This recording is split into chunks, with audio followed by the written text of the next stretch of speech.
Vamos para mais uma camada. A camada da dualidade, e a gente tirou Xangô. E essa casa traz as seguintes informações, seguintes provocações. Cruzamento de Ogum com Xangô. Eu vou explicar um pouco sobre o que é a camada da dualidade a partir da leitura dos protocolos. E aí você traz para o seu íntimo, conforme eu ler aqui, você vai contextualizando, adequando a sua busca de abertura de caminhos e de defesas psíquicas. Você é injusta consigo mesma com mais frequência do que percebe? Então, uma provocação. Porque muitas vezes você, na dor da injustiça, dói muito quando alguém pisa no nosso pé, quando alguém é injusto conosco. Mas é comum a gente normalizar o autorrespeito. Então, como que eu vou exigir respeito de alguém se eu não me respeito? Se eu não me respeito, eu estou criando um campo espiritual de autodesrespeito. Logo, eu vou vivenciar situações na minha vida onde eu experimento a injustiça aparentemente fora.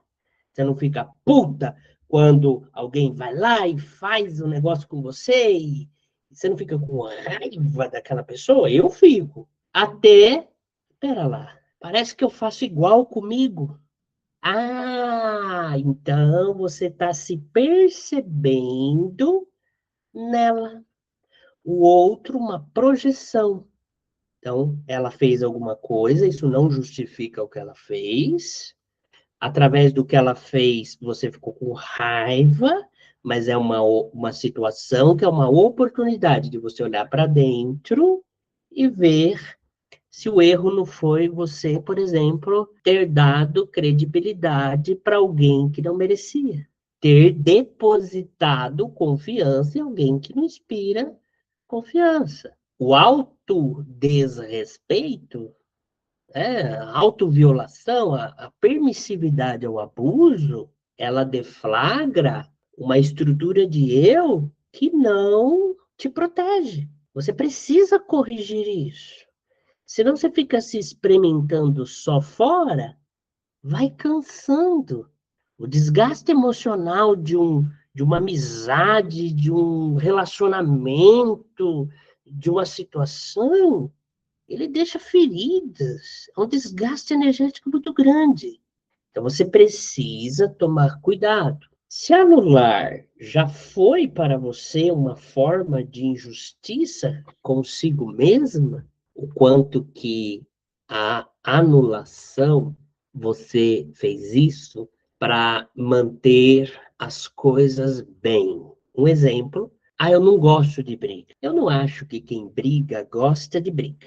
Mas não é porque você não gosta de briga que você não vai brigar. Porque nessa realidade que a gente vive aqui, muitas vezes, se a gente não bater a mão na mesa, a coisa não vai se movimentar. Então, tem vezes que a gente tem que mostrar os dentes, tem que mostrar as garras, tem que falar alto, ou se não, gritar, bradar como um Xangô. Um exemplo, a pessoa te deve. Você acha que perdoou, mas eu vou te falar. Às vezes você precisa daquele momento de R$ 100 para comprar um bolo que você dá vontade de comer. Só que você não tem os R$ 100. Você vai lembrar que se fulana tivesse te pagado R$ 100, você ia ter os R$ 100. Semana que vem, o mês que vem, você quer comprar uma sandália nova. Aí você também não tem R$ 100 para gastar com sandália. Ora, se fulana tivesse pago, esses R$ 100 vai render em você meses, se não anos. Se a dívida for R$ 1.000, 2.000, ou você emprestou seu nome, a pessoa foi lá no cartão de crédito e regaçou seu nome. Agora você está com o nome sujo, você não consegue parcelar a viagem para o Nordeste. Você não consegue parcelar o micro-ondas novo que você quer comprar. Por quê? Porque fulana sujou o seu nome. Espera lá, quem que deu o nome? Esse é o convite do ganho de consciência. A partir do momento que... Não estou falando que a fulana em dívida tá certa não, tá? Uma coisa não tem nada a ver com a outra. Ela que vai pro cacete. Mas volta para você e fala, mas por que que eu dei o nome? Por que que eu faço isso comigo? Ogum convida você a não, você está errada. Você não pode fazer isso. Ah, mas é. Não, aprenda a falar não para o mundo para dizer sim para você. Xangô, que traz essa questão do equilíbrio, e nos ambientes, quando você se anula, você se apaga para manter o relacionamento sem briga, o aparente relacionamento sem briga, o medo de ser mandado embora do serviço, o chefe, a chefa lá, o responsável vem, tá abusando de você na cara dura, tá explorando você na cara dura, o trabalho no ambiente não é bem distribuído, em casa as tarefas de casa não são bem distribuídas. Por que que você se cala? Porque os teus padrões íntimos precisam de ajuste. Esse protocolo, ele caiu para mim, ele caiu para você aqui. Precisa confiar nos protocolos que foram sorteados. Você traz essas informações para o seu contexto de vida. Eu, Márcio, onde eu me anulo? Se deixar, eu fico a noite inteira aqui falando para você. Você se posiciona diante das situações e sustenta o que vem depois? Muitas vezes a pessoa, no terreiro era comum, a pessoa, ela quer a resposta. Você acha que eu devo voltar com o marido que me traiu? A realidade é que ela tá doida para voltar nos braços do marido. Só que ela não consegue tomar essa decisão sozinha. Ela precisa de alguém fora dela para validar o que ela quer. Aí ela vai num mentor espiritual, numa gira de caboclo, ela conversa com o caboclo, de uma médium. Ela quer que o caboclo diga para ela, volta com ele. Ela quer transferir essa responsabilidade. Ela não quer se posicionar. Veja bem, você, terapeuta, quando algum atendido vem até você e quer que você diga para ela o que ela tem que fazer, você tem que deixar bem claro para ela que a tua função como terapeuta é ajudar ela a enxergar a situação de dentro para fora, de fora para dentro, relacionar isso, contextualizar isso. Então, você ajuda ela a ter mais clareza mental e você dá ferramentas para ela. Se ela deseja voltar com o cara ou se ela deseja romper. Você, como terapeuta, você ajuda ela com as ferramentas que ela precisa usar naquilo que ela decidiu viver. Nós não vamos diminuir uma pessoa. Quem somos nós para dizer o que uma pessoa tem que fazer? Um ser é algo muito grande. Porque o problema não está em decidir o que fazer. O problema está em sustentar as consequências de uma decisão. E talvez se ela se separar do boi, ela vai sofrer muito mais sozinha do que se ela volta. Quem decide isso é ela. Então, do lugar de terapeuta, a gente se posiciona assim. Mas, infelizmente, é muito comum você ver em ambientes, como, por exemplo, eu cito o terreiro, porque é o nosso contexto, o contexto de muitas pessoas que estão aqui na aula. Eu poderia citar uma igreja evangélica também. É muito comum você ver médiuns despreparados se atrelando espiritualmente porque estão empurrando a pessoa para um sim, para um não, que ela não vai ter condições de sustentar e que ela foi buscar nesse lugar força para decidir. Mas será que ela vai sustentar o dia seguinte, a semana seguinte, o mês seguinte, o ano seguinte? E quando ela se arrepender, ela vai lembrar de você. A coisa mais fácil que tem é se atrelar espiritualmente. É muito sério entrar no campo de alguém. Eu sigo aqui, então. Você se posiciona diante das situações e sustenta o que vem depois? Se cai esse protocolo para nós, é para a gente olhar que muito daquelas cargas de energia que a falta de defesa psíquica nossa, muitas vezes está em torno disso daqui. Está em torno da gente se envolver demais com uma história de alguém, a gente traz problemas para nós. Isso é muito simples. É uma amiga no WhatsApp. Ai, amiga, que o fulano, não sei o que tem. O que você acha que eu tenho que fazer? Jamais compre problema do outro. Se posicione de um lugar imparcial. O que você fizer, eu te apoio, te ajudo, te auxilio, te oriento, mas não vou dizer para você o que eu faria, porque não dá, simplesmente não dá para calçar os sapatos de alguém. Quando você diz que faz isso, você se envolve com aquilo. E você vai se envolver com todas as consequências e reverberações daquilo.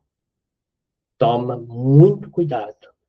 Então, tem uma postura clara, uma postura limpa. É muito fácil se atrelar espiritualmente. Depois não adianta você ficar querendo atrás de defesas psíquicas, se o teu jeito de ser, a tua maneira de se posicionar, é uma forma extremamente equivocada. Ser injusta consigo mesma revela o potencial de ser injusta com o outro também. Reconhecer as próprias sombras é o primeiro passo para ter compaixão por si.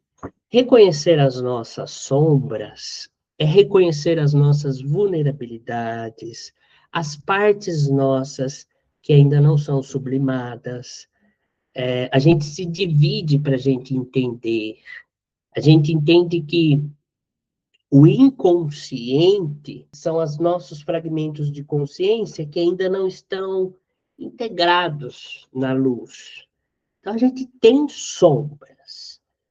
A melhor maneira da gente ter imunidade psíquica é ir trabalhando estas sombras. Então, eu não consigo dizer não. Por quê? Qual é o trauma? Em que ambiente eu fui forjado, eu fui construído? É errado dizer não, eu aprendi na minha cultura a ser boazinha, a ser obediente, e aí quando eu preciso me defender, eu não tenho essas armas, então eu preciso corrigir isso. E veja que uma sombra em você não necessariamente é aquele obsessor espiritual feio. Muitas vezes é uma parte sua boazinha. Uma parte sua boazinha, que quer estar bem com todo mundo, que faz tudo para todo mundo, essa parte ela é pior do que um obsessor, porque ela está muito aberta para os outros e não está aberta para si. Ela vai gerar na sua vida muita frustração, muita decepção, porque os outros vão te usar. Então, quando a gente fala de sombras, não é apenas por exemplo, pode ser um fragmento de consciência seu que fez um pacto de pobreza. Aí você está querendo ganhar um dinheiro, trazer mais estabilidade para a sua vida, querendo organizar suas coisas, e em você tem partes que pactuaram contra o dinheiro. E aí, intimamente, você precisa reconhecer a negação disso. Então, isso parte de você se conhecer multidimensionalmente, conhecer o teu inconsciente. E aí você está querendo a abertura dos caminhos, mas os caminhos fechados deflagram que no seu karma pode ter uma herança ancestral e você não reconhece. Tem a constelação de Nanã, tem a constelação de Obloé, trabalha bastante essas coisas ancestrais. Então, você é um livro que vem sendo contado, não agora, quando você nasceu. É um livro que já vem sendo contado há muito tempo. O quanto que, naturalmente, meu pai transferiu coisas boas e coisas ruins. Veja que nós estamos na camada da dualidade. Não acha que você vai prosperar porque você só vai trazer coisas boas. Não existe isso, que a prosperidade só está num caminho positivo. Aqui a camada da dualidade, ela convida você a aprender a lidar com o seu lado mal, com o seu lado bom. com o bem e com o mal que você tem dentro da sua cabeça, com as partes ruins e partes boas que você herdou.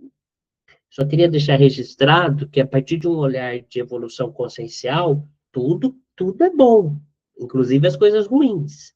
É que eu estou na camada da dualidade, por isso eu estou exercitando a fala do bem, do mal, do bom, do ruim. Então, é lógico que você herdou traumas, medos, inseguranças da sua mãe.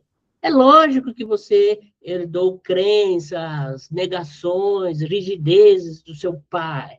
É lógico que você absorveu do ambiente onde você foi forjada, onde você foi educada, criada, várias limitações. A questão é a reafirmação disso hoje.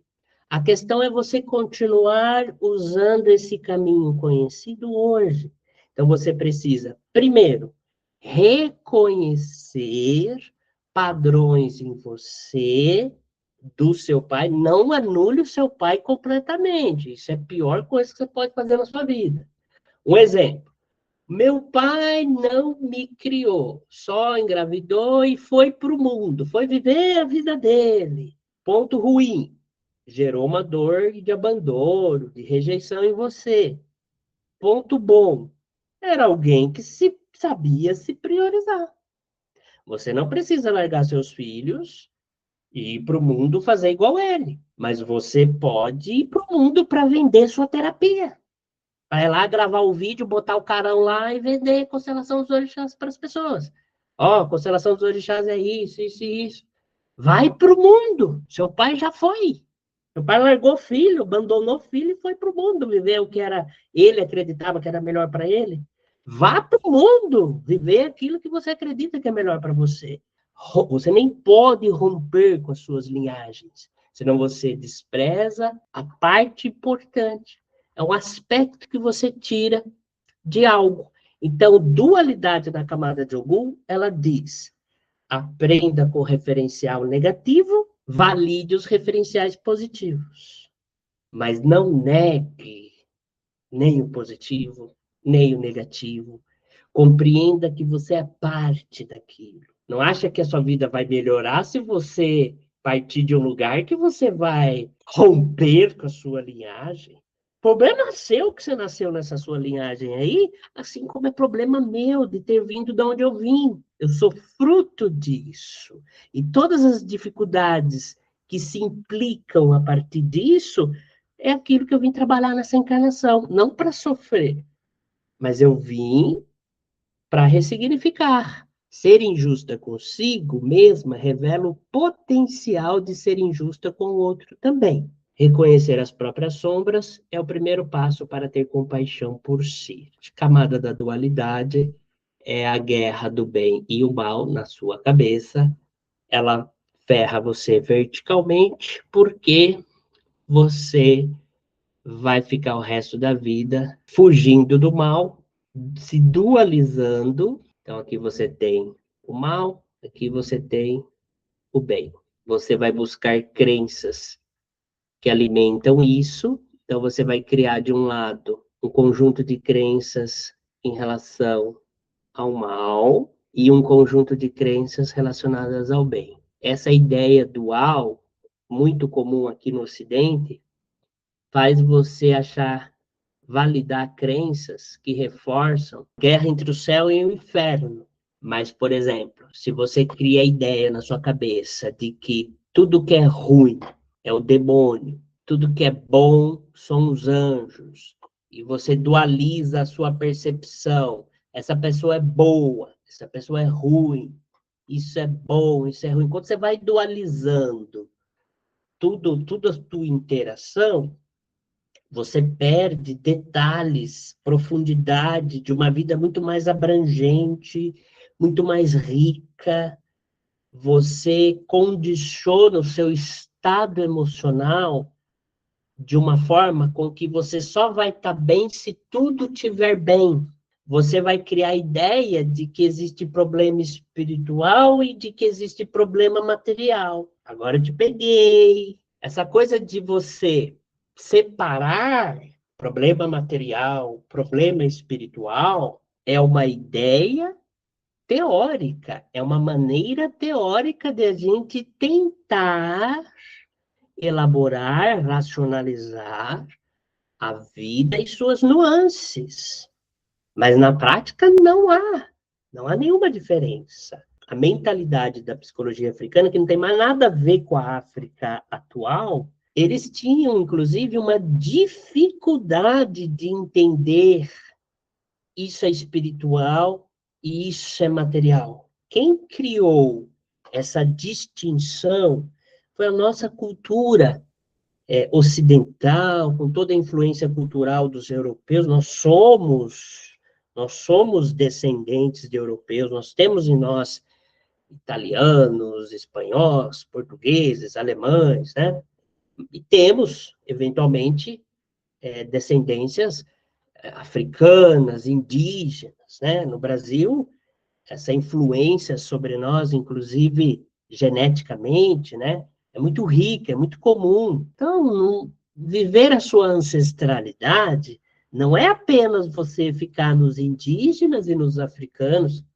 Não, você tem que considerar também a sua herança genética, seja ela espanhola, do português. A gente fala dos portugueses, assim, como que se a gente não tivesse nada a ver com eles, dos espanhóis, dos alemães, como a gente não tivesse nada a ver com eles? A gente tem a ver, sim. Em algum nível, a gente carrega eles dentro de nós também. No Ocidente, na cultura ocidental, a gente dualizou o espiritual. A gente aprendeu que o momento espiritual, as práticas espirituais, o rito espiritual, ele é uma prática, que aí sim você vai para um ambiente que você preparou. Separar práticas espirituais é uma coisa. Agora, não dá para separar problemas. É que nem a pessoa fala assim, não, eu quero trabalhar com você em consultório prosperidade, mas não quero mexer no meu casamento, no meu relacionamento. Não quero mexer na minha questão X, no relacionamento meu com a minha mãe, no meu relacionamento com meu pai. Eu só quero trabalhar prosperidade. Ela separa na cabeça dela prosperidade do resto. Dualidade existe em mim, existe em você.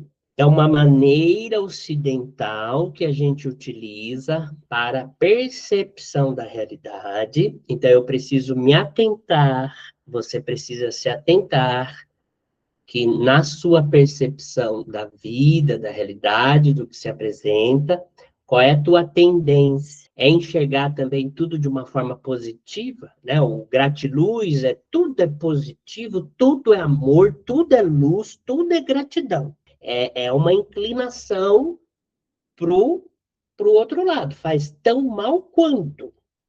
Ou tudo é ruim, tudo é negativo, né? Tudo é tal. Então, é um esforço que a gente precisa ter e uma atenção que a gente precisa ter. Tenta observar, a ver que existem nuances entre o sim e o não, entre os extremos. Cuidado, então, com verdades absolutas. Yansan é isso. Não, porque o Iá é isso. Cuidado com essas verdades absolutas, com essa rigidez do conhecimento, com essa cristalização de preconceitos, de crenças, se permita viver uma vida mais em movimento, aonde sim as crenças, os conhecimentos precisam ser utilizados, mas você troca de crenças para adequar seu bem-estar, para melhorar o seu dia a dia.